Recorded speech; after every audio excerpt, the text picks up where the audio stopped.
Chrysanthemum by Kevin Henkes. The day she was born was the happiest day in her parents' lives. She's perfect, said her mother. Absolutely, said her father. And she was. She was absolutely perfect.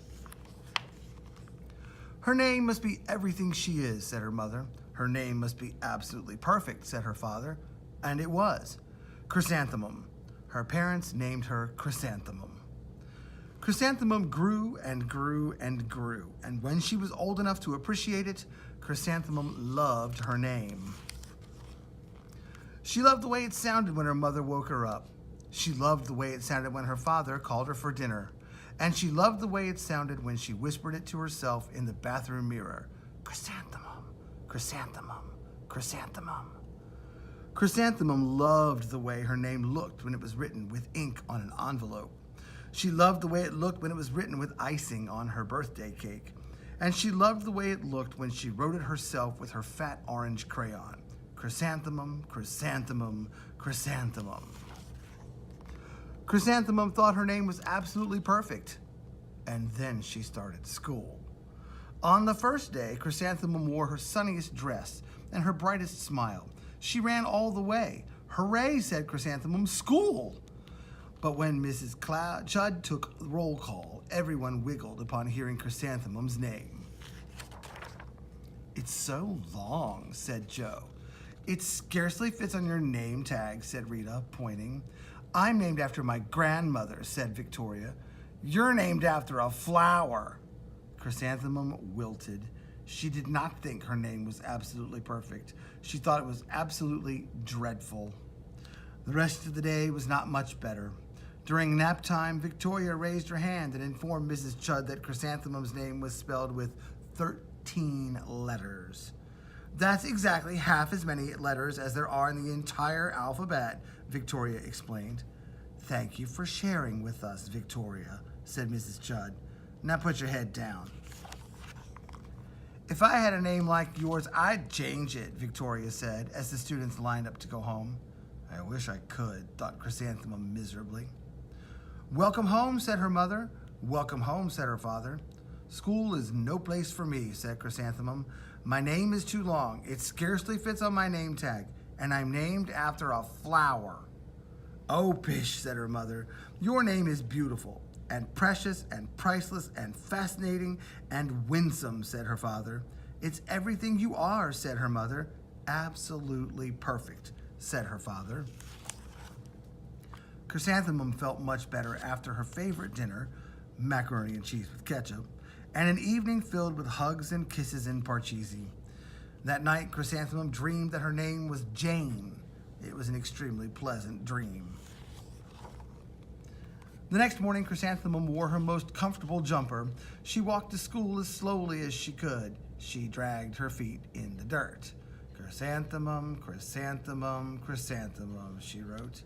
She even looks like a flower, said Victoria, as Chrysanthemum entered the playground.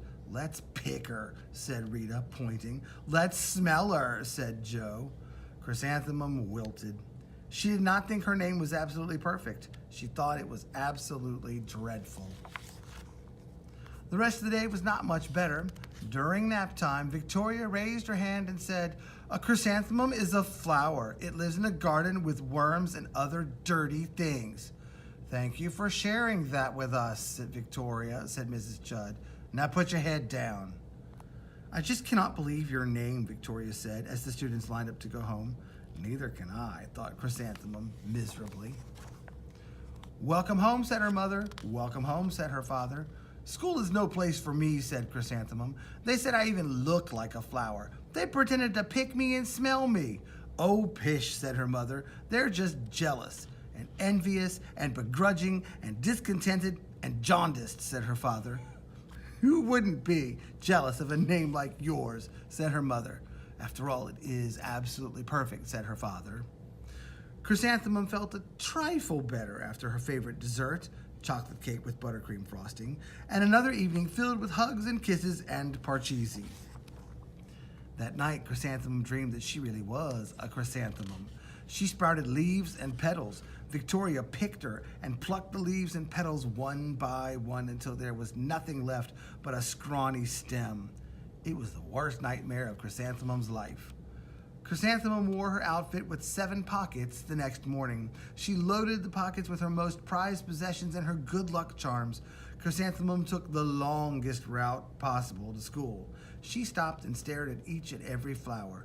Chrysanthemum, chrysanthemum, chrysanthemum, the flowers seemed to say. That morning, the students were introduced to Mrs. Twinkle, the music teacher. Her voice was like something out of a dream, as was everything else about her. The students were speechless. They thought Miss Twinkle was an indescribable wonder. They went out of their way to make a nice impression. Mrs. Twinkle led the students in scales. Then she assigned roles for the class musical. Victoria was chosen as the dainty fairy queen. Rita was chosen as the spiffy butterfly princess. Jo was chosen as the all-important pixie messenger. And Chrysanthemum was chosen as a daisy.